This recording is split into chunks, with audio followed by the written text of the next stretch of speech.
La botte d'Armand Deloc percuta les côtes d'Eleanor Voss pour la deuxième fois, avant qu'elle ne parvienne à lever son bras gauche pour protéger son flanc. Elle était au sol, sur le plancher du Rusty Spur. Des planches de chêne tachées de bière et de crachats de tabac. Une odeur de sciure humide et de bougies de suif. La chaleur de 30 corps dans un espace conçu pour 20 pesait sur elle comme une force physique. Elle était entrée par la grande porte 20 minutes plus tôt. Elle avait demandé au barman où se trouvait le shérif. Puis elle avait marché droit vers la table du coin avant que quiconque puisse l'en empêcher. Elle prononça 5 mots. Je dois vous parler. C'est alors que Deluc avait levé les yeux de ses cartes. Il avait l'expression d'un homme qui a décidé à l'avance comment réagir à certaines interruptions. Il s'était levé et l'avait mise à terre. Le premier coup de pied avait été derrière son genou, pour la faire tomber. Le second avait été dans les côtes. Les 30 hommes entassés dans ce salon un jeudi soir n'avaient pas bougé. Un ou deux avaient posé leur verre. Pas un seul n'avait ouvert la bouche. « Tu reviens ici encore une fois », dit Delk. Sa voix était assez basse pour qu'elle seule l'entende. « Et la prochaine fois, ça se passera devant le palais de justice, avec les bons témoins. » Eleanor ne répondit pas. Elle gardait les yeux fixés sur lui. Chapeau de feutre gris, étoile de shérif reflétant la lumière de la lampe. Sa botte droite était encore légèrement levée, là où elle était retombée après le coup. Elle regarda l'étoile en particulier. C'était une vraie étoile, correctement estampillée. Le genre de celle délivrée par l'autorité territoriale. Il y avait là quelque chose qu'elle voulait noter. Elle lui avait été donnée par des gens qui comptaient sur lui pour l'utiliser à bon escient. Elle garda les yeux sur lui, sans les fermer et sans détourner le regard. Delk soutint son regard un instant. Ce qu'il y vit, elle ne le saurait jamais exactement, et elle n'en avait pas besoin. Quoi que ce fût lui qui baissa les yeux le premier. Il rajusta sa ceinture, lui tourna le dos et retourna à la table du coin. 3 hommes de la compagnie minière attendaient, carte en main, comme s'ils s'étaient juste éloignés pour discuter de quelque chose de mineur et revenaient maintenant aux affaires. Le saloon retrouva lentement son bruit. Un verre fut repris. Une voix au bar reprit une phrase. Le pianiste dans le coin, qui s'était arrêté pendant environ 15 secondes, recommença au milieu de la phrase qu'il avait abandonnée. Eleanor resta au sol. Si vous n'êtes pas encore abonné à la chaîne, faites-le maintenant. Cette histoire est riche en rebondissements et vous ne voulez pas manquer ce qui va suivre. Eleanor resta au sol juste le temps de confirmer qu'aucune côte n'avait cédé. Une pression sur son côté gauche, une douleur irradiant jusqu'à son épaule. Mais rien ne bougeait là où ça ne devait pas. Elle avait appris la différence 2 ans plus tôt, quand le cheval de bas de Daniel l'avait jeté sur une piste du Kansas. Une côte cassée, la douleur est différente. Ça, c'était une contusion. Elle se releva. Elle n'utilisa pas la chaise la plus proche. Elle ne demanda pas d'aide. Elle posa la paume de sa main droite à plat sur le sol. Elle plia son genou gauche, se positionna et se releva d'un seul mouvement continu. Puis elle épousseta la poussière de son tablier de cuir avec ses 2 mains, lentement, comme si elle était seule dans une pièce. Le barman, un homme large à la moustache rousse, étudiait le bois du comptoir devant lui. Eleanor sortit par la grande porte. Dehors, Cutter's Bend était calme, de la manière dont les villes frontalières deviennent calmes, après 9 heures du soir. Pas silencieuse, mais contenue. Le vent du Colorado venait du nord, charriant des odeurs de pain et de minerais. Les planches de la promenade craquaient sous ses pas. Elle marchait sans destination précise, ayant seulement besoin d'un air qui ne sentait pas l'intérieur de ce salon. Les mains de Daniel. C'était toujours à ça qu'elle revenait quand elle avait besoin d'arrêter de penser à tout le reste. Les mains de Daniel Voss sur le registre d'arpentage. L'index traçant la ligne d'une colline. Le crayon marquant des coordonnées dans un système de numérotation que lui seul comprenait entièrement, mais qu'il avait passé 4 ans de mariage et 3 de travail commun à lui enseigner. Elle pouvait lire chaque symbole. Elle savait ce que signifiaient les coordonnées de la page 47.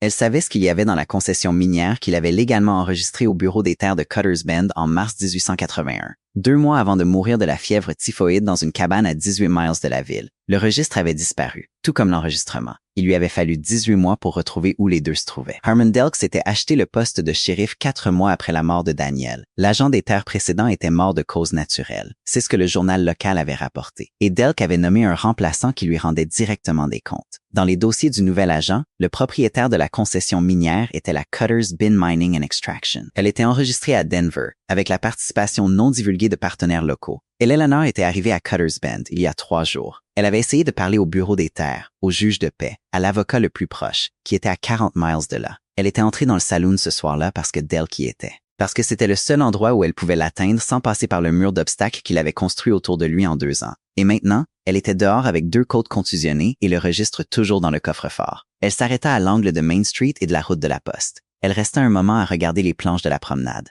Puis elle releva la tête. De l'autre côté de la rue, sortant de la ruelle entre la forge et le magasin général, un homme apparut. Elle l'entendit avant de le voir. Le son spécifique des éperons à grosse molette. Le genre que les cavaliers expérimentés utilisent quand ils se fichent que l'on sache qu'ils arrivent. Ce n'était pas de la négligence. C'était de l'indifférence calculée. Il s'arrêta au milieu de la rue. Il la regarda sans l'urgence de quelqu'un qui venait d'être témoin de quelque chose. Il avait l'air d'un homme qui savait déjà ce qui s'était passé avant de sortir de cette ruelle. 42 ans, peut-être. Cheveux sombres avec des fils blancs visibles même à la faible lumière de la lampe. L'œil droit légèrement plissé. Une vieille cicatrice. Pas récente. Gilet de cuir sur une flanelle vert mousse. Chapeau de feutre brun tabac qui avait vu assez de pluie pour perdre sa forme originale. Étui ouvert sur sa cuisse droite. Le revolver était toujours dedans. Il ne dit rien pendant un moment. Vous êtes entré là-dedans en sachant qu'il était armé et que l'endroit était son territoire, dit finalement l'homme. Ce n'était pas une question, ni une critique. C'était la simple constatation d'un fait. Oui, dit Eleanor. Pourquoi? Parce que son territoire, c'est tout Cutter's Bend. Si j'attends un terrain neutre, j'attendrai jusqu'à Denver.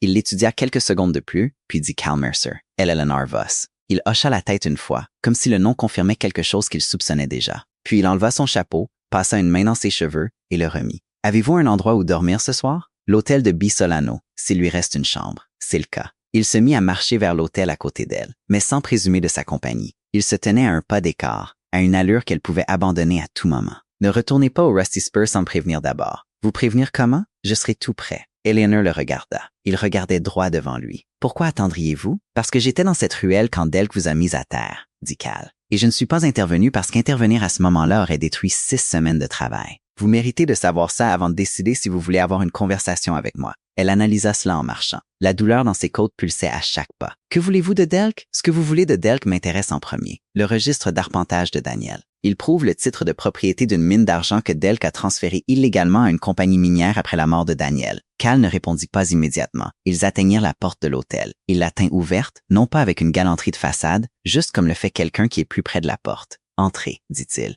Je vais parler à Bee. Je parlerai à Bee moi-même. Je sais, fit-il après une pause. Mais elle me doit une faveur, et elle ne vous en doit aucune. Ce sera plus rapide. Eleanor s'arrêta dans l'embrasure de la porte. Une condition. Laquelle?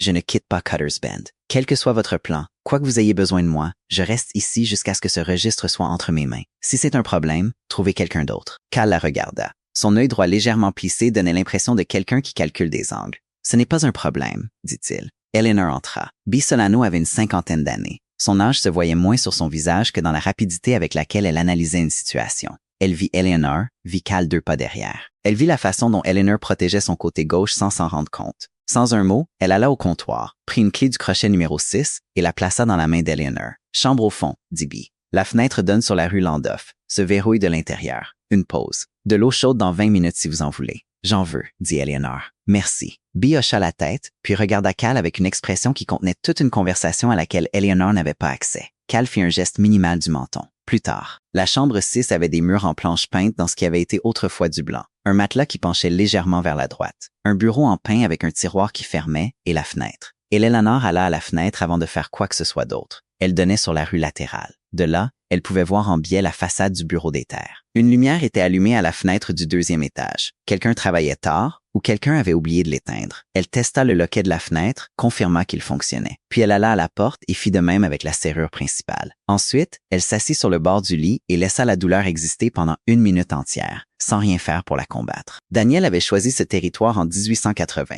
Les cartes géologiques qu'il avait dessinées lui-même indiquaient des gisements d'argent dans une formation spécifique, à 3 miles au nord-est de l'endroit où Cutter's Bend était en construction. Il avait enregistré la concession, passé 7 mois à arpenter l'étendue du gisement, estimer la valeur et commencer à planifier l'opération. Il mourut avant d'ouvrir le premier tunnel. La concession appartenait légalement à Eleanor. C'est ce que la loi fédérale sur les mines de 1872 établissait. Le conjoint survivant conservait les droits sur une concession enregistrée. Mais l'enregistrement avait disparu. Et sans l'enregistrement, sans le registre contenant les coordonnées et les signatures des témoins que Daniel avait si soigneusement documentés, Eleanor n'avait rien qu'un tribunal du Colorado reconnaîtrait. Delk le savait. Il avait construit toute la situation autour de ça. Elle pensait à la page 47 du registre, celle avec les coordonnées exactes du puits principal. C'est alors que quelqu'un frappa à la porte. 3 coups espacés, sans hâte. « C'est moi », dit Cal de l'autre côté. Elle attendit une seconde, puis déverrouilla la porte et l'ouvrit, mais ne recula pas pour le laisser entrer. Elle se tint sur le seuil. Il resta de l'autre côté, n'essaya pas d'entrer. « Je dois vous dire pourquoi je suis à Cutter's Bend.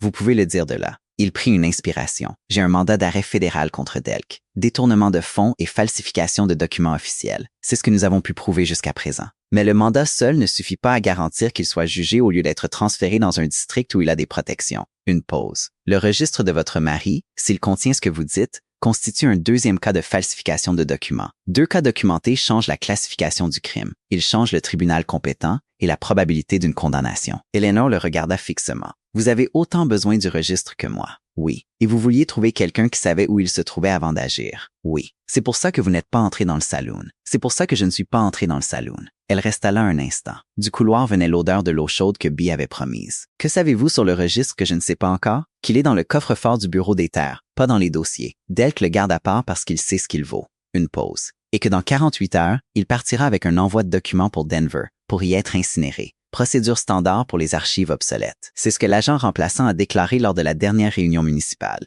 Eleanor sentit le poids de cette nouvelle avant de l'avoir entièrement assimilée. 48 heures. Alors nous avons 48 heures, dit-elle. Nous avons 48 heures, confirma Cal. Elle le regarda un instant de plus, puis dit demain matin. J'ai besoin de réfléchir ce soir. Cal hocha la tête, se tourna pour partir. Merci.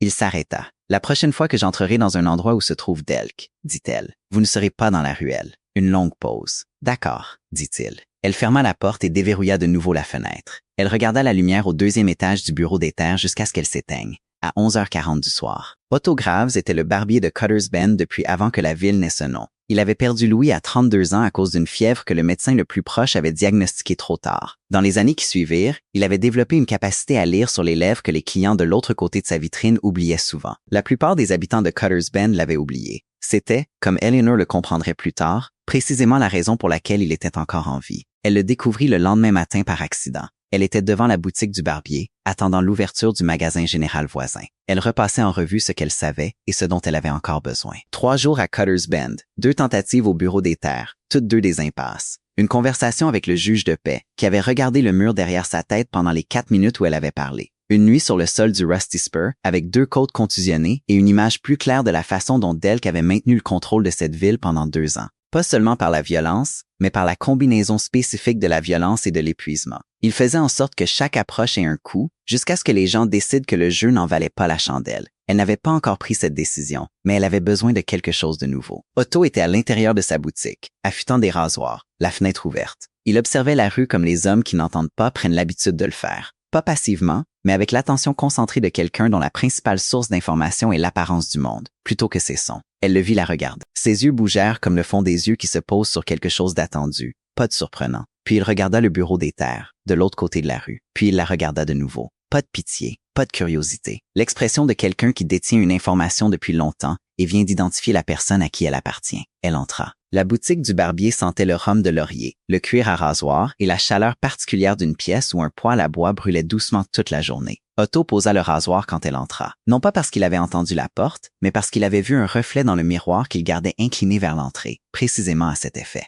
C'était un homme qui avait construit tout son environnement pour compenser ce qu'il ne pouvait pas entendre, et il l'avait bien construit. Il avait 60 ans dans des mains qui bougeaient avec la précision de quelqu'un qui avait passé des décennies à faire un travail qui ne tolérait pas l'erreur. Il écrivait plutôt qu'il ne parlait. Il y avait un bloc-notes sur le comptoir, les pages épaisses à force d'usage. Un crayon y était attaché par une ficelle, pour ne jamais être égaré. « Vous êtes la femme avec le registre », écrivit-il. Les lettres étaient claires et régulièrement espacées. L'habitude de plusieurs années où c'était son principal mode de conversation. Et Eleanor se figea. « Vous savez pour le registre ?» Il écrivit sans hésitation, le crayon se déplaçant à la vitesse d'un homme qui a répété quelque chose dans sa tête de nombreuses fois avant de l'écrire enfin. J'ai vu Delk le prendre de la poche du mort. Mars 81.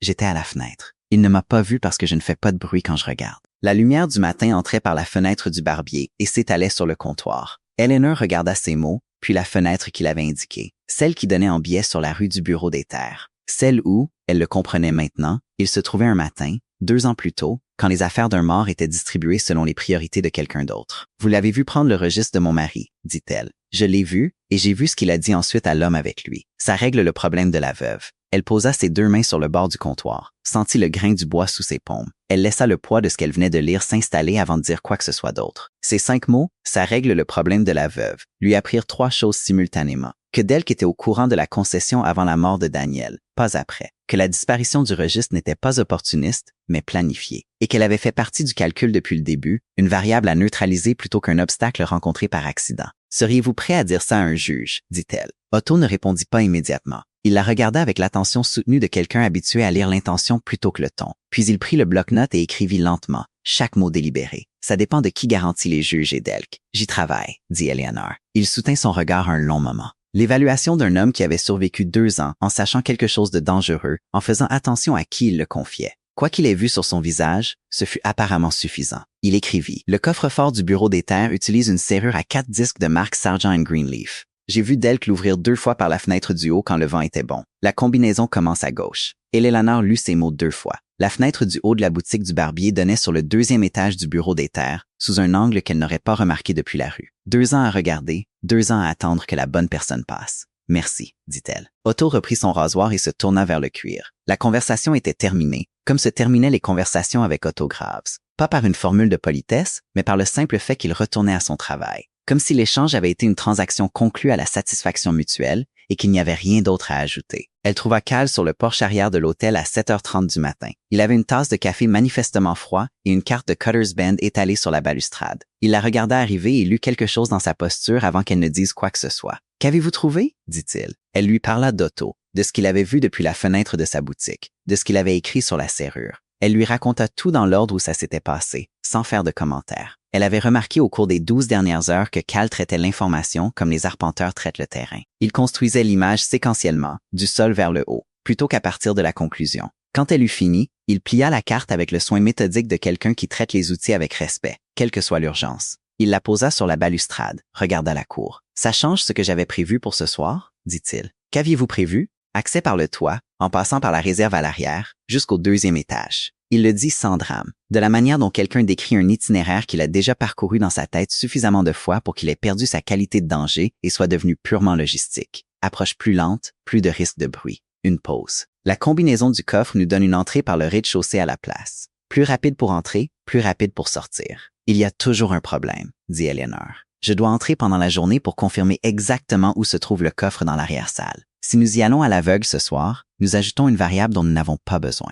Cal la regarda. La lumière du matin passait par-dessus le toit de l'hôtel à un angle bas, le genre de lumière qui montre tout sans rien flatter. Comment comptez-vous entrer pendant la journée? En tant que cliente, je demanderai une copie d'un acte de propriété. C'est un droit public en vertu de la loi territoriale. Prescott doit me servir. Elle garda une voix égale, pragmatique. La procédure prend assez de temps pour que je puisse voir l'arrière-salle par la porte. Confirmer la position du coffre. Confirmer dans quel sens il s'ouvre. Vérifier tout ce qui pourrait changer notre approche. Delk saura que c'était vous. Delk sait déjà que c'est moi. Elle croisa les bras, prudemment du côté gauche où la contusion tirait encore quand elle bougeait trop vite. Ce qu'il ne sait pas, c'est ce que je sais. Ni à quel point nous sommes proches. Chaque heure qu'il passe à penser que je suis encore en train de passer par les voies officielles est une heure où il n'accélère pas l'envoi à Denver. Une pause. Je préfère utiliser cette fenêtre de tir plutôt que d'attendre qu'il la ferme. Cal ne dit rien pendant un moment. Il regardait la cour, l'écurie au loin, les chevaux dans l'enclos, la texture matinale ordinaire d'un lieu qui allait vivre une nuit extraordinaire. Eleanor avait appris au cours des 18 derniers mois à lire les silences des hommes qui travaillaient seuls. Il y avait le silence de celui qui n'est pas d'accord mais n'a pas encore trouvé les mots. Et il y avait le silence de celui qui vérifie une liste de contrôle face à un argument auquel il n'a pas de réponse. C'était le 2e cas. « Allez-y », dit-il, mais prenez le bloc-notes d'Otto. Si vous devez écrire quelque chose pendant que vous êtes là-bas, faites-le à la main et gardez-le sur vous. « Je sais », dit-elle. Il prit le café froid, le regarda, le reposa sans le boire. Un homme qui avait commencé la matinée avec un plan et qui ajustait maintenant ce plan. Il avait la discipline de ne pas regretter la version qu'il remplaçait. « Encore une chose, » dit-il. Elle attendit. « Si Prescott demande pourquoi vous voulez l'acte, ayez un nom prêt. Parcelle de Hadley Creek, quartier nord, enregistré en 1879. C'est sur la carte. J'ai vérifié hier soir. » Elle fit une pause. Elle appartenait à un homme qui a quitté le territoire il y a 2 ans. Personne ne pourra me contredire. Cal la regarda un instant avec une expression qu'elle commençait à reconnaître. Pas tout à fait de la surprise, mais sa cousine mieux élevée. Le regard de quelqu'un qui réévalue une estimation à la hausse. « Allez-y », dit-il de nouveau. Elle y alla. Le bureau des terres de Cutter's Bend avait 2 pièces. La zone de service public à l'avant, avec un comptoir en chaîne et des étagères de classement du sol au plafond. Et l'arrière-salle où Prescott, le remplaçant nommé par Delk, faisait le vrai travail de tenue des registres. Une porte entre les 2 pièces était entr'ouverte. Le coffre-fort était dans l'arrière-salle. Eleanor le vit par la porte ouverte pendant que Prescott allait chercher les dossiers qu'elle avait demandés. Une copie d'un acte de propriété rurale en périphérie de la ville. Le genre de demande qui prend assez de temps pour qu'elle puisse regarder autour d'elle sans en avoir l'air. Sargent & Greenleaf, noir, haut contre le mur de gauche. La porte s'ouvrait vers la droite, ce qui signifiait que quiconque manipulerait la serrure aurait le dos à la fenêtre. Pas de lumière directe sur le coffre la nuit. La fenêtre de l'arrière-salle donnait sur la ruelle nord, pas sur la rue éclairée par les lampes. elle vit aussi autre chose. Sur l'étagère la plus haute de la salle de service, au-dessus de la ligne de vue immédiate, il y avait une boîte en carton avec une étiquette manuscrite. Incinération Denver ou 83. Déjà emballée, déjà étiquetée. Le registre avait peut-être déjà quitté le coffre et se trouvait dans cette boîte. Prescott revint avec un dossier ne contenant rien de pertinent pour elle. Elle le remercia, copia quelques chiffres sur un papier, comme si elle prenait des notes avec un réel intérêt. La performance d'une femme examinant des données immobilières, rien de plus, est partie. Dehors, elle marcha un pâté de maison entier avant de s'arrêter à l'angle de la route de la poste, la boîte d'incinération. Si le registre était déjà emballé à l'intérieur, la combinaison d'auto était inutile. Et tout le plan que Cal avait élaboré était construit autour d'un coffre-fort vide. Elle devait savoir dans quel scénario elle se trouvait réellement avant ce soir. Elle était là, réfléchissant à la manière de le découvrir. Une autre visite, un autre prétexte. Quelque chose qui la rapprocherait assez de l'étagère pour lire le contenu de cette boîte sans éveiller les soupçons de Prescott. C'est alors qu'elle entendit la porte du bureau des terres s'ouvrir derrière elle. Elle sut avant de se retourner. Delk, pas Prescott. Le shérif lui-même, chapeau de feutre gris et étoile d'argent, sortant sur la promenade. Ses mains étaient déjà dans les poches de son gilet, dans la posture étudiée d'un homme prenant l'air de l'après-midi. Il avait été à l'intérieur tout le temps qu'elle y était, quelque part dans l'arrière-salle ou dans l'espace étroit entre les deux pièces. Il attendait. Il attendait qu'elle vienne, qu'elle reparte, et qu'elle s'arrête dans la rue où il pourrait l'aborder en terrain neutre. Un calcul déguisé en coïncidence. C'était le mode opératoire préféré d'Armand. Madame Voss. La voix portait la cordialité spécifique des hommes qui n'ont jamais eu besoin de l'élever. Quelle coïncidence. Ce n'est pas une coïncidence, dit-elle. Elle se tourna d'un quart vers lui, assez pour faire face à la conversation sans lui offrir tout son corps comme point d'orientation. J'ai fait une demande de document public. C'est un droit garanti par la loi territoriale. Certainement. Il s'arrêta à 2 pas d'elle, assez près pour converser, assez loin pour que tout passant voie 2 personnes parler plutôt qu'une personne acculée. Rien dans sa posture qu'un témoin pourrait décrire comme menaçant, et rien dans la distance entre eux qui semblait confortable à Eleanor. Je devais vous parler de toute façon. Cela nous évite à tous les deux quelques désagréments, alors parlez.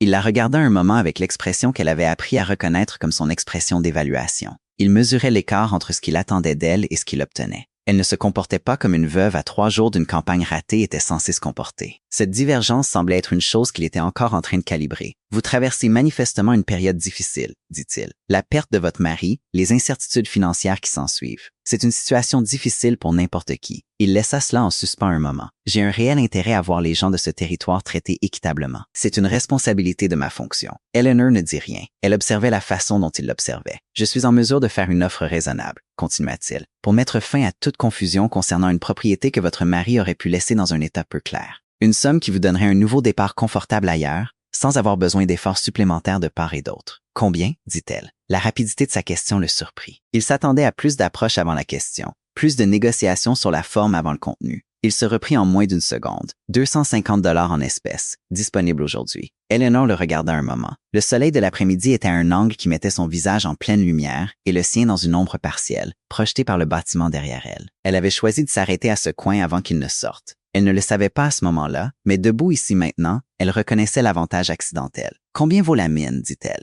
La pause dura moins de 2 secondes, assez courte pour qu'elle ait pu l'imaginer chez n'importe qui d'autre. Mais chez Delk, qui avait géré cette situation pendant 2 ans avec la précision d'un homme qui ne fait pas de pause involontaire, cette demi-seconde était un signal. « Je ne vois pas de quoi vous parlez, » dit-il. L'estimation de Daniel était de 200 000 $ d'argent extractible sur les 5 premières années d'exploitation. Elle garda sa voix au même niveau que la sienne, informative, agréable, le ton de quelqu'un partageant une donnée pertinente dans une discussion d'affaires. Vous m'offrez 250. Je suis généreux face à une situation qui n'a aucune base légale. Elle a une base légale. Elle l'observa. Vous avez retiré la base légale des dossiers du Bureau des terres en septembre 1881. Le silence cette fois fut différent, plus long. Le silence spécifique d'un homme qui ne calcule plus les termes d'une négociation, mais qui recalcule la nature de la situation dans laquelle il se trouve. Que savait-elle? Comment le savait-elle? Qui le lui avait dit? Vous faites une grave erreur, dit-il. La cordialité était encore techniquement présente, mais elle s'était amincie au point que sa fonction structurelle était visible. C'était maintenant un contenant, pas une qualité. Le registre est-il toujours dans le coffre? Dit-elle. Ou est-il déjà dans la boîte pour Denver?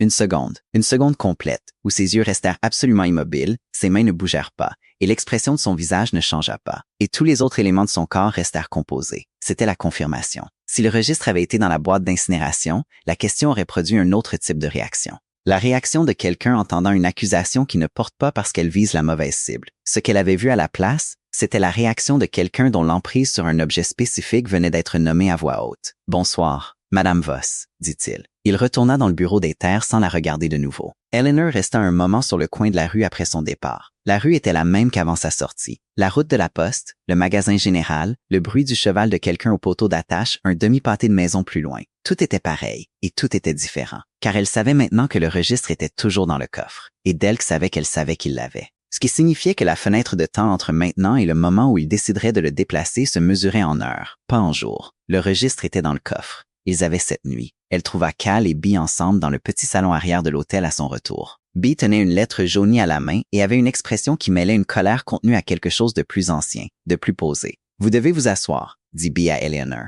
Eleanor s'assit. Bee posa la lettre sur la table. « Mon défunt mari a été l'agent officiel des terres de Cutter's Bend pendant 8 ans. Il est mort en octobre 1881. Le rapport du médecin disait insuffisance cardiaque. » Elle s'arrêta. « 3 semaines avant sa mort, il m'a remis ceci et m'a dit que s'il lui arrivait quelque chose, je devais le garder jusqu'à ce que quelqu'un vienne qui en ait besoin. » Elle prononça la dernière phrase comme les gens disent des choses qu'ils se sont répétées dans leur tête tant de fois que les mots ont creusé des sillons. Pas usé à plat, mais poli. La différence entre quelque chose qui ne fait plus mal et quelque chose qui a été ressenti assez complètement pour atteindre l'autre rive. « Saviez-vous ce qu'il y avait dedans? » dit Eleanor. « Je savais que ça concernait le bureau des terres. » Bee regarda la lettre sur la table plutôt qu'Eleanor ou Cal. Clemens était différent depuis environ 6 mois avant sa mort. Il avait toujours ramené le travail à la maison dans sa tête. Les agents des terres le font. C'est ce genre de travail. Mais là, c'était différent. Pas préoccupé, prudent. Il a commencé à verrouiller la porte du bureau même quand il était à l'intérieur. Il a arrêté de parler de travail au dîner. Une pause. Un soir, je suis entré dans le bureau et il a fermé le registre dans lequel il écrivait avant que je puisse voir ce qu'il y avait sur la page. Il n'avait jamais fait ça en 8 ans.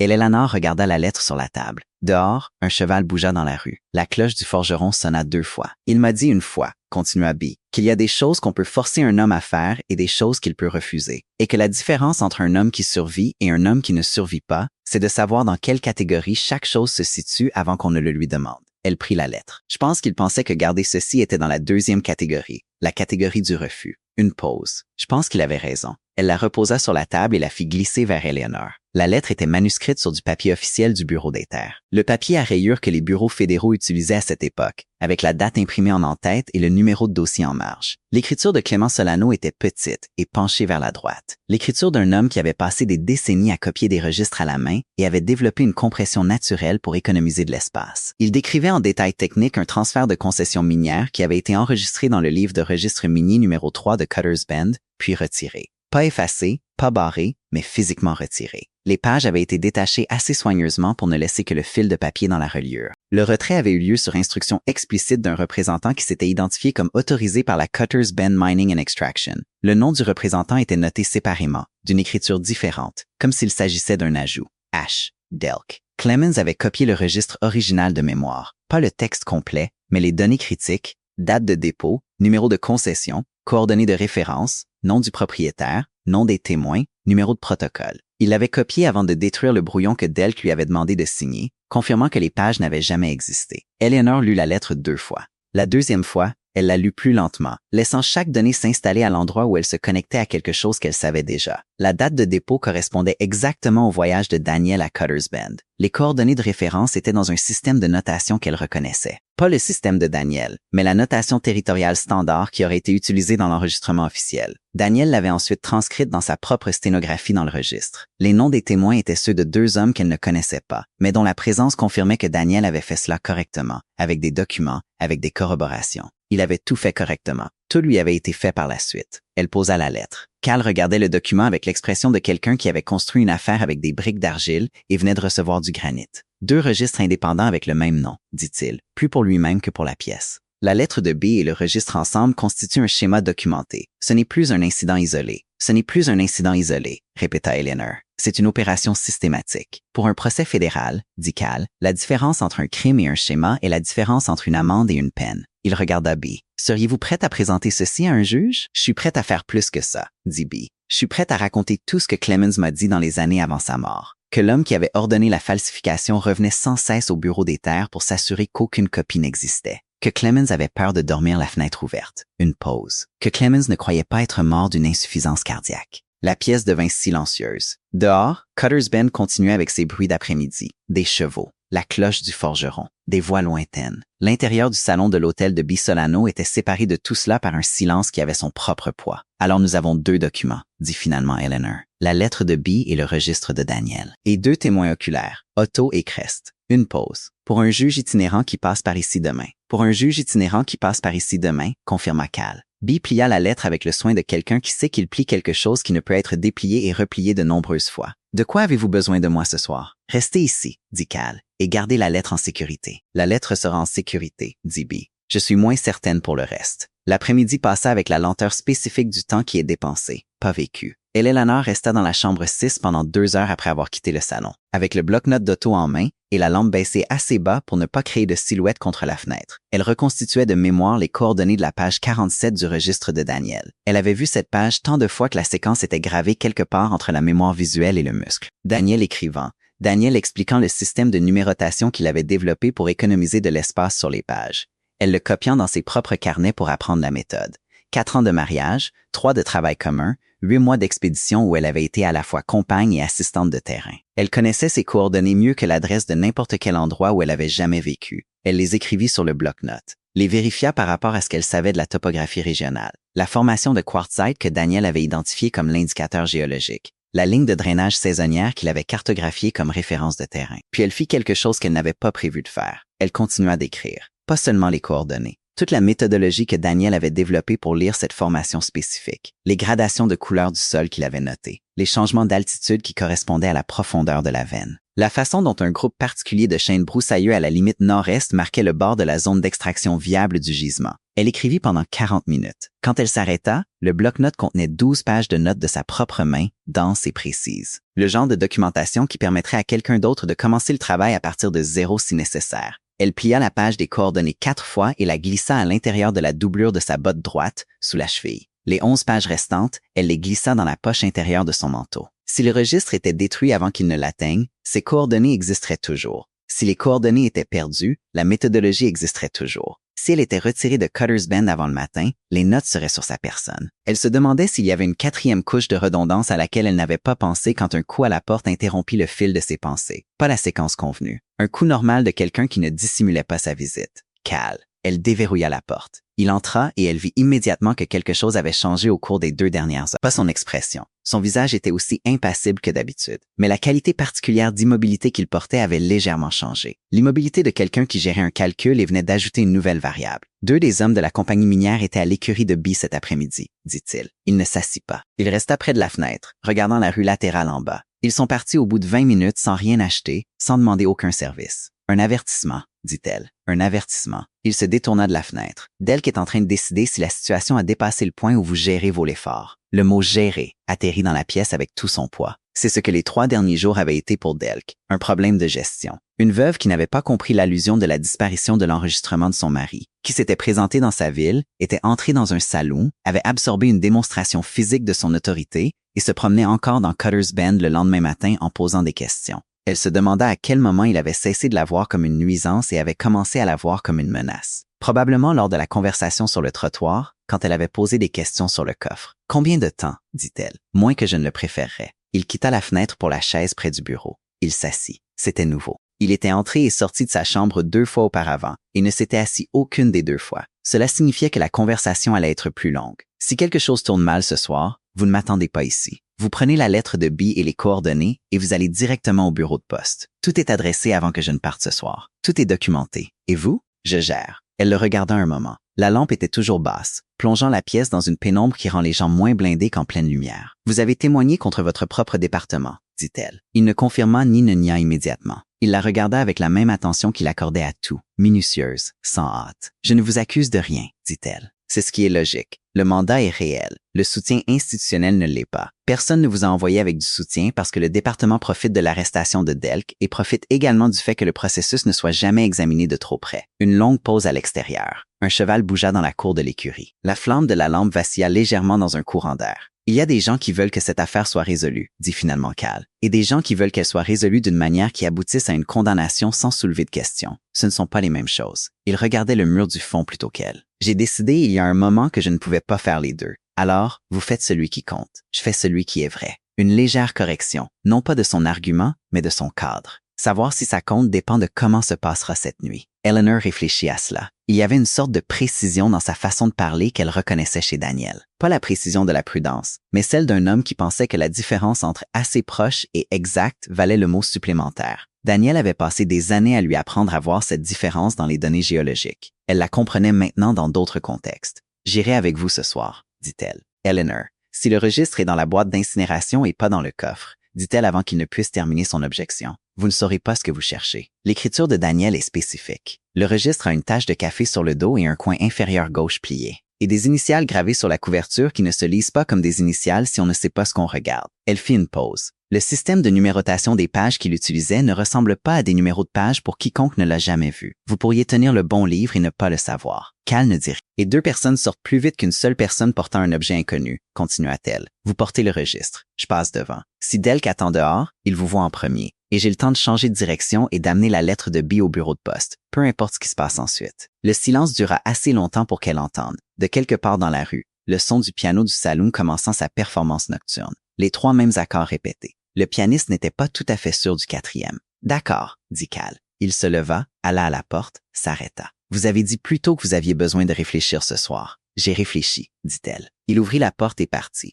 Eleanor retourna à la fenêtre. Le bureau des terres était sombre. La lumière de Delk était éteinte. La rue en bas était calme, de la manière particulière dont les rues deviennent calmes lorsque l'activité ne s'est pas arrêtée mais s'est déplacée à l'intérieur. Des lumières aux fenêtres, des voix qui ne portaient pas. La ville continuait ses affaires, hors de vue. Elle regarda jusqu'à ce que le piano du saloon s'arrête, ce qui arriva juste après 11 heures. Eleanor resta à la fenêtre jusqu'à 11h30, lorsque la lumière du deuxième étage du bureau des terres s'éteignit et que la rue latérale devint sombre. Puis elle alla se coucher sans enlever ses bottes. Elle se réveilla à cause de l'odeur, pas du bruit. L'odeur vint en premier. Cette odeur spécifique de bois sec qui prend feu avec un accélérant, différente d'un feu de cheminée ou de camp. Plus rapide, plus chimique. Le genre d'odeur qui contourne la partie rationnelle du cerveau et va directement à la partie qui fait bouger un corps avant que la pensée ne rattrape. Elle fut à la fenêtre en 5 secondes et vit l'orange monter derrière le toit de l'hôtel. Pas de l'avant, de l'arrière, là où se trouvait l'écurie. Pas une lueur contenue, une montée active. Le genre qui signifie que le feu a trouvé ce qu'il cherchait et se propage à travers. À 8h40 du soir, elle descendit sans ses bottes, puis fit demi-tour pendant 10 secondes pour les mettre parce que le papier avec les coordonnées était dans la doublure.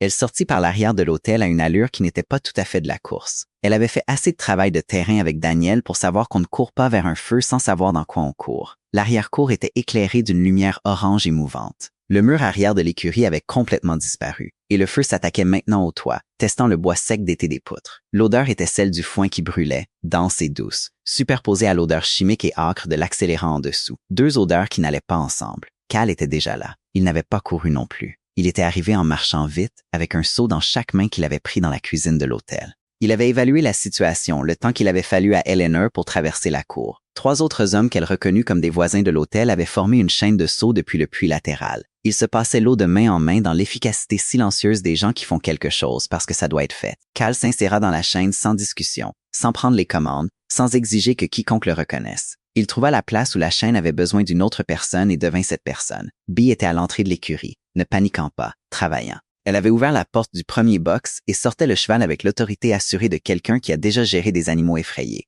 Elle lui parlait d'une voix trop basse pour être entendue par-dessus le bruit du feu, mais apparemment suffisante, car le cheval sortit. Elle parcourut les box par ordre de tempérament, les animaux les plus calmes en premier. Chacun était sorti et attaché à la clôture avant qu'elle ne retourne chercher le suivant. Chacun était manipulé comme s'il n'y avait aucune urgence, ce qui était la seule façon d'empêcher l'urgence de devenir le chaos. Eleanor alla près du puits et prit un seau. Le rythme de la chaîne s'installa en elle. Recevoir, passer, recevoir, passer. Les muscles trouvant le schéma et le répétant sans avoir besoin d'y penser. Le feu produisait un son qui variait entre un crépitement et un rugissement plus profond et soutenu, selon ce qu'il brûlait à un moment donné. Une poutre bougea quelque part dans le toit de l'écurie. Quelqu'un dans la chaîne dit quelque chose qu'elle ne comprit pas. L'homme à côté d'elle dans la chaîne était le forgeron de 2 rues plus loin, toujours en vêtements de soirée. Il était apparemment venu à la première odeur de fumée sans s'arrêter pour se changer. C'est ce qu'une ville était censée faire, pensa-t-elle en passant un autre seau. C'est ce que la version de Cutter's Bend de Delk avait presque fait oublier aux gens. Crest arriva 4 minutes après le début de l'effort, sans l'insigne de Delk sur son gilet.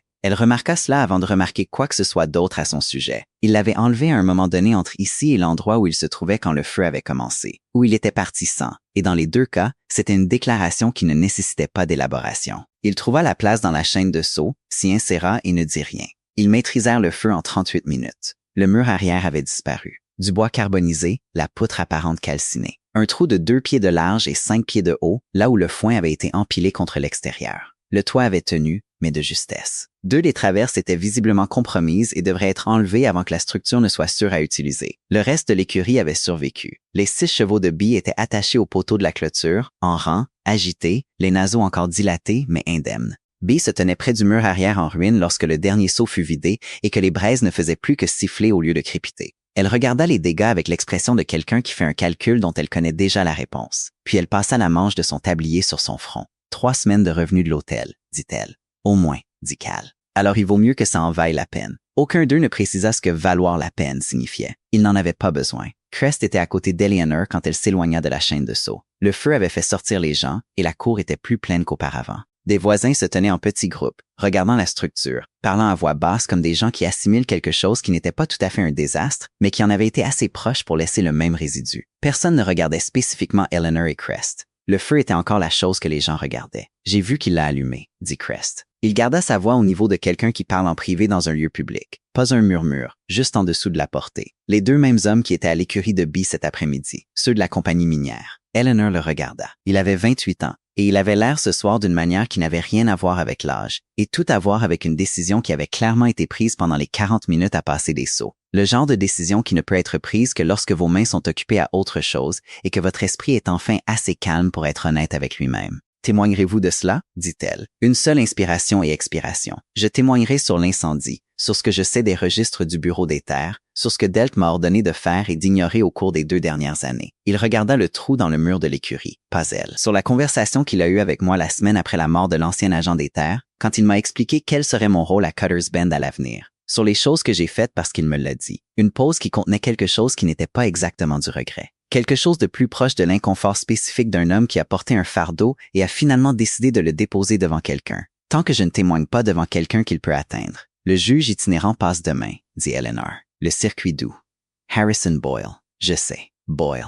Quelque chose changea dans la posture de Crest. Delk essaye de jouer cette carte depuis 2 ans. Boyle ne reste nulle part assez longtemps pour être influencé. Il arrive. Il fait son circuit. Il repart. Il n'y a pas le temps d'établir le genre de pression que Delk sait comment établir. Il la regarda enfin directement. Si c'est Boyle, je témoignerai de tout. Et Eleanor rapporta ce que Crest avait dit à Cal, qui se tenait au bord de la cour, regardant les dégâts de l'écurie avec l'attention spécifique de quelqu'un qui calcule l'intégrité structurelle. Il écouta sans l'interrompre. Quand elle eut fini, il regarda le mur brûler un instant de plus, puis la regarda. « Ça change ce que j'allais vous demander de faire si quelque chose tournait mal ce soir, » dit-il. « Je sais, » dit-elle. « Ça ne change pas ce que je dois faire. » Il soutint son regard. « Je vais toujours avec vous, » dit-elle. Une pause assez longue pour signifier qu'il avait envisagé d'argumenter et avait trouvé l'argument insuffisant. 2 heures du matin, 3 coups courts et un long. La rue latérale du Bureau des terres était sombre à 2h12 du matin, à une exception près. Eleanor vit la lumière du 2e étage s'allumer alors qu'elle était encore à la fenêtre de la chambre 6. Les mains sur le rebord, la lampe éteinte derrière elle pour ne pas créer de silhouette contre la vitre. La lumière provenait d'une lanterne à main,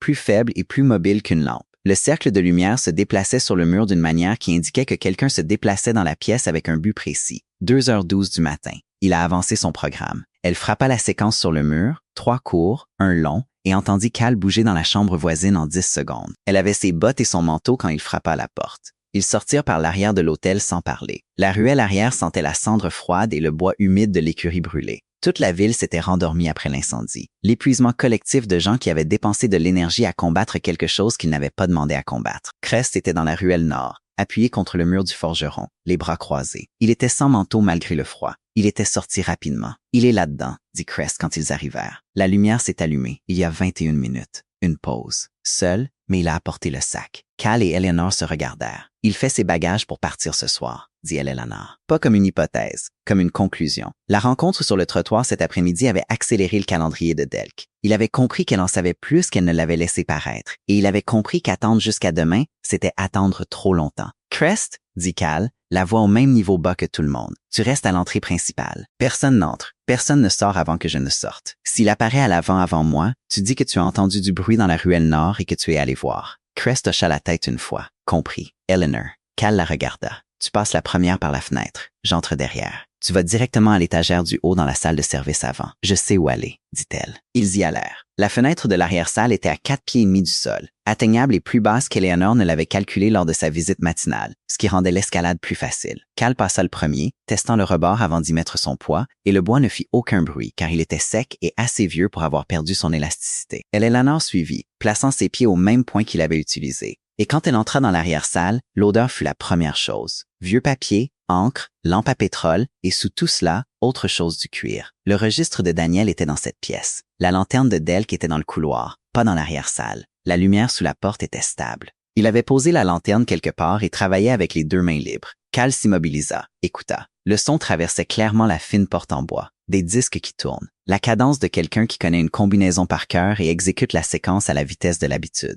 Gauche, pause, droite, pause, gauche à nouveau. La traction finale du mécanisme. Le son du coffre qui s'ouvre. Le registre était dans le coffre. Il avait été dans le coffre tout ce temps. Eleanor alla à l'étagère du haut dans la salle de service avant sans avoir besoin de lumière. Elle avait mémorisé sa position avec la précision que Daniel aurait reconnue comme une méthodologie de terrain. L'étagère était à une hauteur qui l'obligeait à se mettre sur la pointe des pieds. Elle se mit sur la pointe des pieds, passa lentement ses mains sur le bois. Des papiers volants, un dossier, d'autres papiers, le coin en carton de la boîte d'incinération, et elle plongea la main à l'intérieur. Du papier, un dossier en carton avec un élastique, du papier plié en 4, encore du papier, du cuir. Elle le toucha avant de le voir. La texture spécifique du cuir de terrain, durci par plusieurs saisons, plus rigide sur les bords qu'au centre, avec l'irrégularité de quelque chose qui avait été utilisé, mouillé et séché plus d'une fois. Elle tira lentement pour ne pas entraîner les autres objets de la boîte. La tache de café sur le dos, le coin inférieur de la couverture pliée, les initiales DV gravées en bas-relief. Elle avait vu Daniel les faire avec la pointe de son propre couteau de poche un après-midi de décembre 1879, assis à la table de la cuisine de leur maison à Lawrence pendant qu'elle cuisinait. C'était le registre. Elle posa la paume de sa main sur le bras de Cal dans le noir et mit le registre dans sa main. Il referma ses doigts sur l'objet sans faire de bruit, le toucher de quelqu'un qui avait appris à ne pas serrer ce qui était fragile.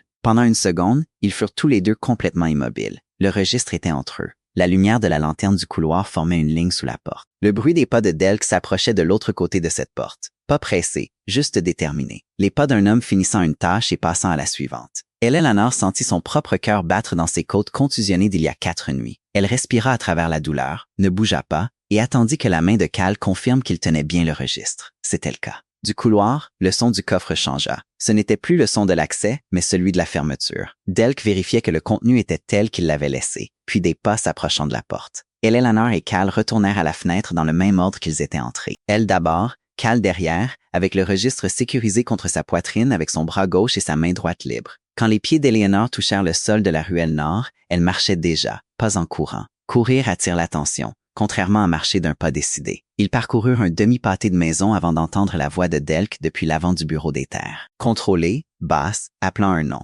Crest. Pas de réponse. Ils tournèrent au coin de Main Street et s'arrêtèrent. Crest était au bout de la rue, venant vers eux à une allure qui n'était pas une fuite, mais un réalignement. Il avait quitté sa position à l'entrée avant que Delk ne sorte. Derrière lui, à 200 yards. Delk s'était arrêté sur la promenade du bureau des terres avec le sac à la main et ses yeux balayant la rue. Il les vit tous les trois. Main Street à Cutter's Bend à 2h30 du matin était vide, à l'exception d'eux 4. Delk sur la promenade du bureau des terres. Cal, Eleanor et Crest au milieu de la rue. Le registre de Daniel Voss contre le bras gauche de Cal, visible même à cette distance pour quelqu'un qui savait ce qu'il cherchait. Delk savait. Il resta immobile assez longtemps pour qu'Eleanor entende le vent du nord entre les façades des bâtiments. Puis il posa le sac sur la promenade. Sa main droite se déplaça vers son étui. Cal dégaina avant que les doigts de Delk ne touchent la crosse. Pas dans un mouvement violent, avec la vitesse de quelqu'un qui a pratiqué ce mouvement jusqu'à ce qu'il soit plus rapide qu'une décision consciente. Le revolver pointait vers le sol entre eux, pas vers Delk. Une position de contrôle, pas une menace. Une position qui disait « Je peux, mais je n'en ai pas encore besoin ». Mandat d'arrêt fédéral,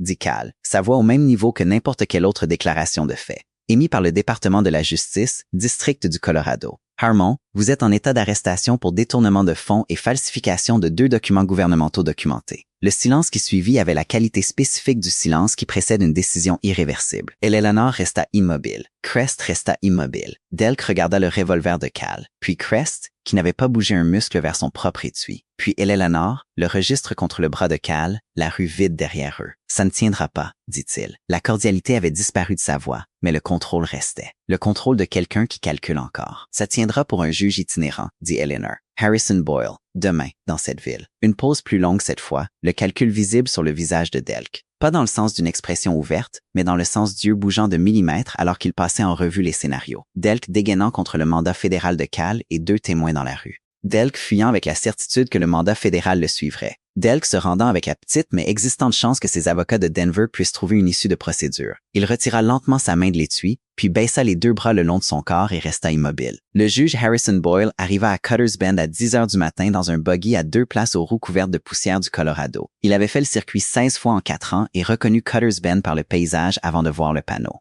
L'angle spécifique des montagnes du Nord, la façon dont la route tournait avant la première maison, l'odeur de minerai qui restait dans l'air quelle que soit la direction du vent. L'homme avait 61 ans. Il se tenait comme quelqu'un qui a passé 3 décennies à écouter des histoires. Il avait développé la capacité de séparer ce qui compte de ce qui l'entoure. Il descendit du buggy, accepta l'eau que Bisolano lui apporta, la seule personne à être venue le recevoir, ce qui était assez inhabituel pour qu'il le note. Il entendit la version condensée de la situation en 12 minutes en se rendant à la salle de réunion de l'hôtel. Il écouta sans poser de questions. Ce fut la première chose qu'Eleanor remarqua chez lui. La plupart des hommes d'autorité, selon son expérience, interrompaient. Boyle écoutait comme quelqu'un qui a appris que la forme de ce qui est dit compte autant que le contenu, où l'orateur accélère, où il ralentit, ce qu'il dit précisément et ce qu'il approxime, ce qu'il omet entièrement, et si cette omission est délibérée ou habituelle. Quand les 12 minutes furent écoulées, il dit « Montrez-moi la salle ». La salle de réunion de l'hôtel était le plus grand espace neutre disponible à Cutter's Bend. Bee avait installé la longue table avec des chaises des 2 côtés, une lampe à chaque extrémité et une carafe d'eau que personne ne boirait, mais qui donnait à la table un air de préparation pour quelque chose de formel. Les 4 documents étaient déjà disposés dans l'ordre convenu par Eleanor et Cal, du plus récent au plus fondamental, pour que Boyle découvre les preuves en ordre chronologique inverse et remonte jusqu'au crime originel. Boyle s'assit. Il lut. Il lut chaque document en entier, sans survoler, sans lever les yeux. Le registre de Daniel ouvert à la page des coordonnées, avec Eleanor assise en face de lui, prête à expliquer toute notation sur laquelle il s'arrêterait. La lettre de Clément Solano, le papier officiel maintenant jauni par 2 ans de stockage, l'écriture serrée d'un homme qui savait qu'il écrivait quelque chose qui devait lui survivre. Le mandat d'arrêt fédéral de Cal avec son cachet de Denver et le résumé de l'affaire joint.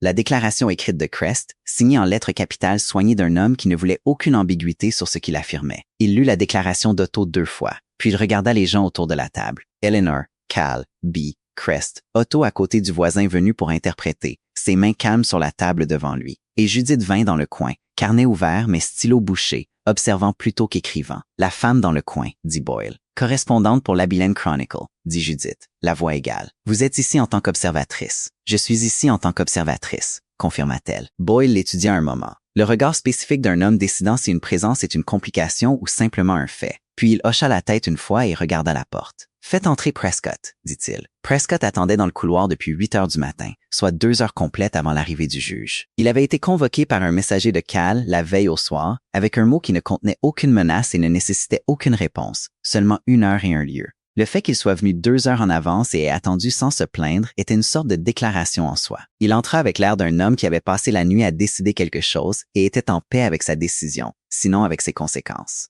Boyle ne commença pas par les documents principaux. Il commença par la procédure. Il demanda à Prescott de confirmer le système de classement utilisé par le Bureau des terres de Cutter's Bend, le système de numérotation des registres de concessions minières et la procédure standard pour les corrections et les retraits de pages.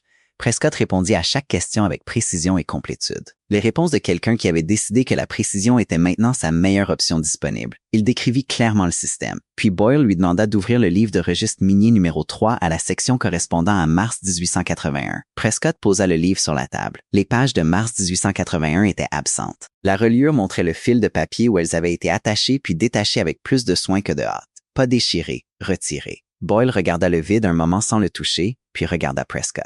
« Quand avez-vous remarqué cela pour la première fois? »« La semaine où j'ai pris mes fonctions, » dit Prescott. « L'avez-vous signalé? Une pause? »« On m'a dit que c'était une erreur administrative préexistante. » Dit par qui? Prescott prononça le nom. Boyle écrivit quelque chose dans le petit carnet qu'il portait dans sa poche de poitrine, puis posa le stylo et s'adressa à la salle. L'audience qui suivit fut méthodique. Elle l'était de la manière dont les choses le sont quand la personne qui les dirige a fait le même travail de nombreuses fois. Elle avait éliminé chaque étape superflue. Eleanor présenta le registre. Pas seulement la page des coordonnées, mais toute la séquence du système de notation de Daniel. Elle expliqua à Boyle comment fonctionnait la numérotation, comment les signatures des témoins étaient formatées, pourquoi la notation de la page 47 correspondait spécifiquement à la concession qui avait été dans le livre de registre minier numéro 3. Elle parla avec la précision de quelqu'un qui avait appris le système de la personne qui l'avait inventé et qui comprenait que la crédibilité du document dépendait de sa capacité à en expliquer chaque élément. Boyle posa une question à mi-parcours sur la date des signatures des témoins par rapport à la date de l'enregistrement formel. Eleanor y répondit avant d'avoir entièrement compris pourquoi il la posait. La complétude de la réponse produisit un bref changement dans son expression qui aurait pu être le début de quelque chose s'il avait été un autre genre de personne. Bee présenta la lettre de Clemens, puis parla pendant 11 minutes de ce que Clemens lui avait dit dans les années avant sa mort. Pas de spéculation, pas d'interprétation, mais les choses spécifiques qu'il avait dites, quand il les avait dites, dans quel contexte. Elle utilisa ces mots exacts quand elle s'en souvenait et reconnut simplement où elle paraphrasait. Elle parla d'un homme qui avait fait une mauvaise chose sous la pression et avait ensuite passé des années à le porter, et de ce que cela signifiait pour lui de produire le compte-rendu de cette mauvaise chose et de le donner à quelqu'un qui pourrait un jour l'utiliser. Crest témoigna dans le registre plat et factuel de quelqu'un qui a décidé que la chose la plus utile qu'il puisse faire maintenant est d'être précis. Date, lieu, instructions spécifiques reçues, actions spécifiques entreprises. L'incendie de l'écurie est ce qu'il avait vu, l'arrangement sous lequel il opérait depuis 2 ans. Il ne minimisa pas et n'expliqua pas. Il déclara. La contribution d'Otto arriva sous forme de réponse écrite passée par l'interprète. Chaque réponse arrivait avec la délibération de quelqu'un pour qui le langage a toujours été une traduction plutôt qu'un instinct. Boyle lui demanda de décrire ce qu'il avait vu depuis la fenêtre de sa boutique en mars 1881. Otto le décrivit. L'heure de la journée, la qualité de la lumière, la position des 2 hommes par rapport à la fenêtre, les phrases spécifiques qu'il avait lues sur les lèvres de Delk et le niveau de confiance qu'il attribuait à chaque phrase. Il avait le niveau de confiance d'un homme qui avait rejoué cette scène dans sa tête des centaines de fois en 2 ans et était entièrement clair sur ce qu'il avait vu. Cal présenta en dernier. Il exposa le mandat fédéral, le dossier de l'affaire et les 2 autres cas de falsification de registres d'autres villes. Pas Cutter's Bend. Des lieux différents, même méthodologie, même retrait de page, même agent remplaçant nommé par le même individu. Un schéma avec suffisamment de documentation pour survivre au déni de n'importe quel cas isolé. Boyle lut toute une 2e fois. 4 minutes de silence. Et Eleanor les compta sans le vouloir. Elle était assise en face du juge, les mains sur ses genoux et le registre sur la table devant elle. Elle le regarda lire et ne bougea pas. La pièce était silencieuse comme le sont les pièces quand quelque chose se décide. Pas l'absence de son, mais la suspension des sons ordinaires qui remplissent un espace quand rien de particulier n'est en jeu. La lampe à l'extrémité gauche de la table fit un léger bruit quand la mèche eut besoin d'être taillée. Dehors, quelqu'un passa devant la fenêtre de l'hôtel. Un cheval changea d'allure quelque part dans la rue. Boyle leva les yeux des documents et regarda Prescott. « Confirmez le numéro du livre de registre minier cité dans cette lettre », dit-il. Prescott le confirma. Sa voix était stable, comme le sont les voix quand quelqu'un a complètement accepté sa situation et a dépassé le point où la stabilité demande un effort. Il confirma le numéro. Puis Boyle demanda s'il y avait d'autres lacunes dans les livres de registre correspondant à cette même période,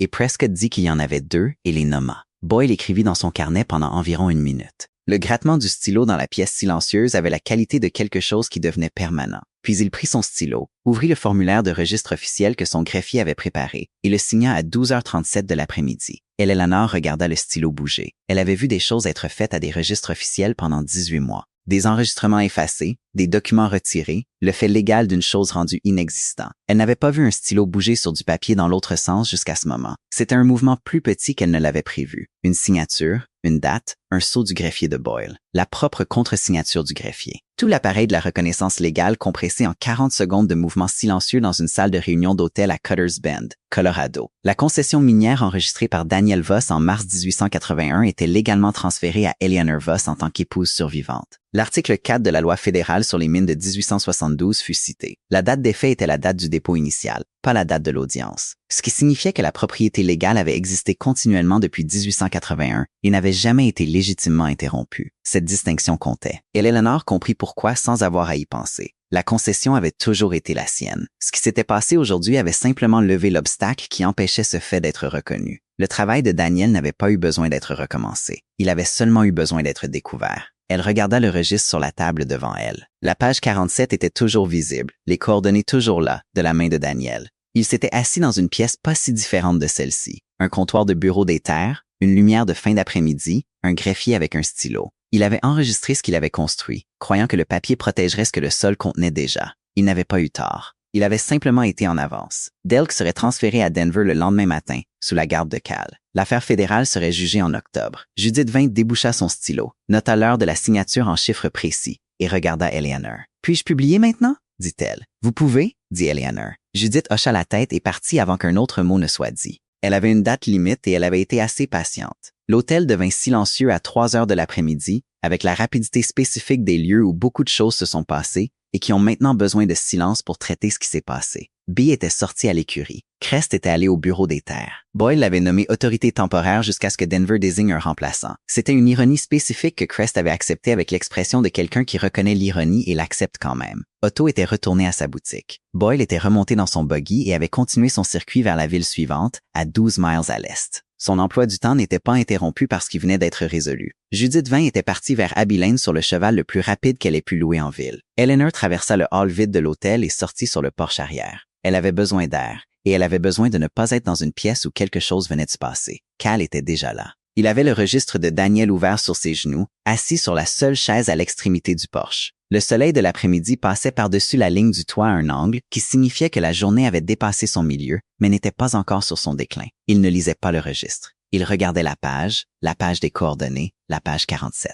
La même page qu'Eleanor avait décrite en détail à Boyle 4 heures plus tôt. Il la regardait avec le regard particulier de quelqu'un qui a maintenu une tension pendant longtemps, vient d'être autorisé à la relâcher et ne sait pas tout à fait quoi faire de l'absence de cette tension. Il entendit son pas sur les planches du porche et ferma le registre sans lever les yeux, puis le lui tendit. Elle traversa le porche et le prit. Le poids était exactement ce qu'il avait toujours été. Cuir, papier, le petit fermoir en laiton sur le bord que Daniel avait ajouté après la première saison sur le terrain. Le registre s'était ouvert dans une sacoche de sel et il avait perdu les annotations d'un après-midi à cause de la pluie. Le fermoir était toujours fonctionnel. La tache de café sur le dos s'était oxydée en un brun plus foncé que dans son souvenir. Les initiales DV étaient usées sur les bords, après 2 ans à être manipulées par des mains qui n'appartenaient pas à Daniel. Elle ne l'ouvrit pas. Elle le tint à 2 mains et se tint dos à la cour, ne regardant rien en particulier. « Vous partez pour Denver après-demain, dit-elle. « Après-demain, confirma Cal. Je dois y être avant que tout compte-rendu de ceci n'atteigne le département par d'autres canaux. Plus l'écart est grand, plus il y a de place pour que quelqu'un présente les faits différemment. Je comprends, dit-elle. La cour était calme. De quelque part, derrière le mur brûlé de l'écurie, venait le son d'un des chevaux de Bee changeant de poids et frappant un sabot contre la terre battue. Le son habituel d'un animal pas tout à fait installé, mais pas alarmé, simplement présent. Eleanor resta là un moment avec le registre dans ses mains.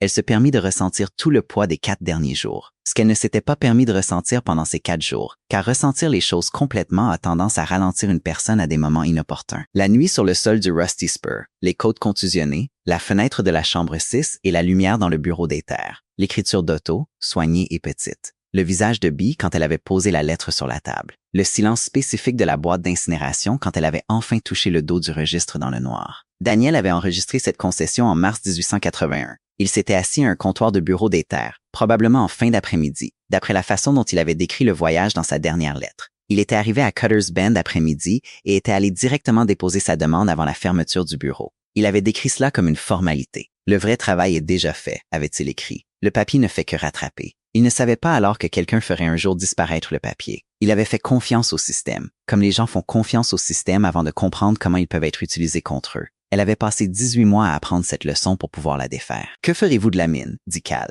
Elle regarda le registre dans ses mains. L'exploiter. Une pause. Embaucher des gens qui connaissent le travail et payer des salaires qui valent le travail. Ouvrir le capital à des investissements extérieurs contrôlés. Daniel avait calculé ce que la première année d'exploitation exigerait. Et j'ai les chiffres. Une autre pause. Et utiliser cette structure pour aider d'autres femmes qui sont dans la même situation que moi. Sans documents, sans accès légal, sans personne qui sache où chercher. Cal écouta avec cette attention spécifique qu'elle avait appris à reconnaître. Pas l'attention de quelqu'un qui attend la fin de la phrase pour pouvoir répondre, mais l'attention de quelqu'un qui écoute ce qui est dit et ce qui n'est pas dit en même temps. Ça va prendre du temps, dit-il. Oui. Et de l'argent avant que ça ne rapporte de l'argent. Oui. Et ça va déranger les gens qui ont intérêt à ce que les choses restent comme elles sont. Oui. Elle ouvrit enfin le registre à la page 47. Les coordonnées de Daniel de sa main, les signatures des témoins, tout exactement comme avant. Vous allez continuer à déranger ces gens aussi, de votre côté. Oui. Alors, nous aurons des affaires parallèles pendant un temps considérable. Cal la regarda. L'après-midi tombait à l'ouest, et la lumière entrait par le côté du porche à un angle qui n'était pas entièrement flatteur pour aucun d'eux,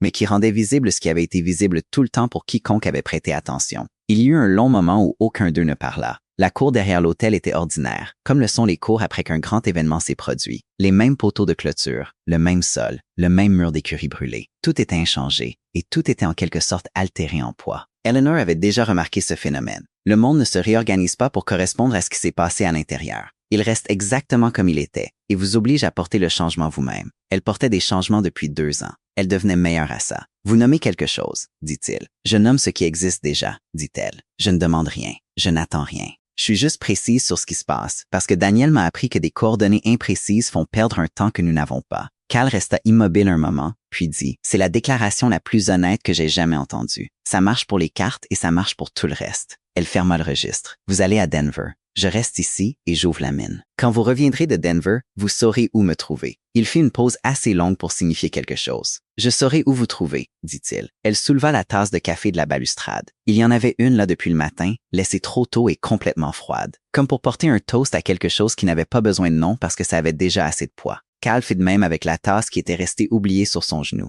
Ils n'avaient pas de vraie boisson pour ce qu'ils marquaient. Ils avaient du café froid sur un porche arrière qui sentait la cendre froide. C'était suffisant. 3 semaines plus tard, Eleanor était à genoux sur la terre rouge du Colorado, à 3 miles au nord-est de Cutter's Bend. Elle vissait le dernier coin d'un panneau métallique dans la base qui avait été cimenté là 2 jours plus tôt, avec l'aide de 2 ouvriers qui seraient les premiers embauchés par l'exploitation. Elle avait passé la matinée à parcourir le périmètre de la concession avec une copie des coordonnées de Daniel et un carnet de terrain à elle. Le même genre que celui qu'il avait utilisé, acheté au magasin général de Cutter's Bend le lendemain de l'audience. Elle commença à refaire la cartographie de l'arpentage à partir de zéro. Non pas parce que son travail était inadéquat, mais parce qu'elle avait besoin de connaître le terrain avec ses propres mains, ses propres mesures, ses propres marques. Il y avait 7 mois de travail de Daniel dans ce registre, et elle avait l'intention de construire sur tout cela. Mais elle n'allait pas exploiter une mine sur la compréhension de la terre de quelqu'un d'autre, même la sienne. La formation de quartzite était exactement là où il l'avait marquée. La ligne de drainage saisonnière correspondait à ses notes. Au bord nord-est de la concession, là où la formation s'approfondissait et où la couleur du sol passait du rouge à un rouge-gris que Daniel avait noté avec 2 traits soulignés dans la marge, elle s'était accroupie. Elle avait pressé la paume de sa main à plat sur le sol et il y avait maintenu un moment. Pas du sentimentalisme, une confirmation. Les 2 ouvriers qu'elle avait embauchés, des frères d'une ville à 12 miles au sud, qui avaient 8 ans d'extraction d'argent à eux deux, et avaient posé 3 questions intelligentes sur la profondeur de la formation avant qu'elle n'ait fini d'expliquer le travail, étaient retournés en ville pour l'après-midi. L'installation du panneau était une tâche pour une seule personne. Elle leur avait dit ça, et ils l'avaient compris sans demander pourquoi. Il y a des choses que l'on fait seul. Elle avait appris ça en 18 mois à essayer de faire des choses avec des institutions qui n'étaient pas conçues pour l'aider. Elle avait aussi appris quelles choses nécessitaient d'autres personnes, ce qui était une leçon différente et plus difficile. Maintenant, elle était à genoux devant le panneau avec une clé à molette, par un après-midi clair. Et avec cette qualité de silence particulière que la campagne en altitude porte lorsque le vent tombe entre les rafales. Elle entendit les éperons avant d'entendre le cheval. Cal était venu par le sentier S, qui était plus long, mais qui offrait une vue sur la formation de quartzite. Elle le savait parce qu'elle avait elle-même parcouru ce sentier 3 jours plus tôt. Elle avait noté l'angle de visibilité quand elle lui avait montré le registre la semaine précédente, le lendemain de son retour de Denver. Usé par le voyage et plus silencieux que d'habitude, comme le sont les gens qui ont eu des conversations difficiles et les ont traités principalement seuls. Elle avait montré la page 47 et les marques d'arpentage que Daniel avait faites sur la formation. Il avait regardé le papier puis avait regardé en direction de la concession avec l'attention concentrée de quelqu'un qui traduisait un document en terrain. Il avait posé une question sur l'estimation de la profondeur, puis s'était tu, de la manière qui signifiait qu'il avait fini de poser des questions parce qu'il avait obtenu ce dont il avait besoin. Il était à 2 pas derrière elle maintenant, pas devant, pas à côté. 2 pas derrière, dans la position de quelqu'un qui est arrivé quand le travail était presque terminé et a eu la présence d'esprit de ne pas interrompre la fin. Elle vissa le dernier coin, posa la clé dans la boîte à outils, s'assit sur ses talons et regarda ce qu'elle avait construit. Le panneau indiquait Voss Mineral Company, fondé en 1883. Le métal était une plaque de bonne qualité, commandée à un fournisseur de Denver par la poste. Arrivée il y a 4 jours, enveloppée dans une toile cirée. Elle avait elle-même fait le pochoir des lettres avant de l'envoyer au métallurgiste de Cutter's Bend, qui l'avait découpé et estampillé. Elle avait vérifié l'orthographe 3 fois, puis l'avait vérifié à nouveau. Elle resta à genoux un moment de plus, regardant le nom de Daniel transformé en son nom, transformé en nom de la compagnie. La même lignée, la même concession, le même terrain. Juste documenté correctement cette fois, avec des signatures qui ne seraient pas retirées. Puis elle posa la paume de sa main droite à plat sur la terre. Le même geste qu'elle avait fait à la formation ce matin-là. Le même geste qu'elle avait fait sur le sol du Rusty Spur 3 semaines plus tôt. Et elle se releva d'un seul mouvement continu. Genoux, poids, debout. La poussière rouge sur sa paume, elle l'essuya contre son pantalon. Beau travail, dit Cal derrière elle. Elle ne se tourna pas immédiatement. Elle regarda le panneau, puis laissa son regard parcourir l'horizon. La façon dont on regarde quelque chose que l'on va regarder pendant longtemps et que l'on veut voir clairement la première fois. Les montagnes au nord que Daniel avait arpentées. La ligne de drainage est-ouest qu'elle avait revérifiée ce matin-là. La limite de la concession qu'elle avait maintenant parcourue 2 fois avec ses propres pieds. C'était le moins que je lui devais, dit-elle. C'est le plus que la plupart des gens auraient abandonné en essayant de le faire. Une pause. Pas une hésitation, mais la pause d'un homme choisissant entre dire quelque chose et le dire avec précision.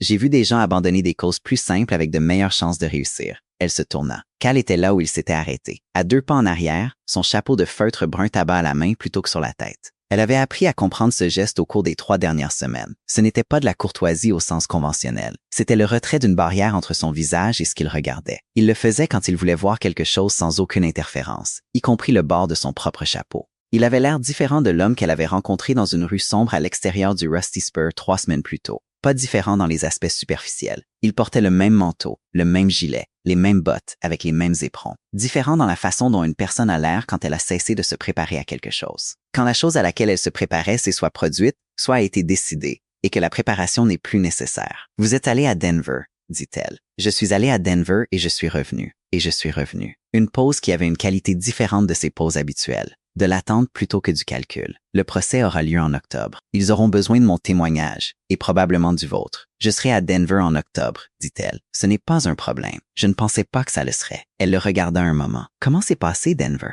Il considéra la question avec le sérieux qu'elle méritait plutôt que de l'esquiver avec quelque chose de plus facile. Le département a accepté le rapport. Les 2 hommes qui voulaient que l'affaire soit résolue et les 2 hommes qui voulaient qu'elle soit résolue discrètement ont trouvé temporairement un intérêt commun à ce que les poursuites aient lieu. Il fit une pause. Ça ne durera pas après le procès, mais c'est suffisant pour octobre. Et après octobre? Après octobre, ce sera un autre problème, pour un autre mois. Il le dit sans évasion. La déclaration de quelqu'un qui a pris l'habitude de prendre les choses dans leur séquence réelle plutôt que de condenser le futur dans le présent. Pour l'instant, il y a une mine qui doit ouvrir et un procès qui doit avoir lieu. Dans cet ordre, le vent revint de l'est, plus chaud que le vent du nord, transportant l'odeur de l'herbe sèche et quelque chose de légèrement minéral de la formation. Les ombres sur la terre rouge avaient changé pendant qu'elle était à genoux. L'après-midi se déplaçait vers l'ouest, qu'elle y prête attention ou non. Elle ramassa la boîte à outils et se dirigea vers la route. Cal se mit à marcher à côté d'elle, plus à 2 pas derrière, à côté, à un pas d'écart. L'espace qu'elle pouvait abandonner à tout moment, et qu'elle avait choisi de manière constante et délibérée de ne pas abandonner au cours des 3 dernières semaines. Elle ne l'abandonna pas maintenant non plus. Derrière eux, le panneau restait sur le sol de la mine, captant la dernière lumière pure de l'après-midi dans un éclat, visible de la route pour quiconque savait où regarder.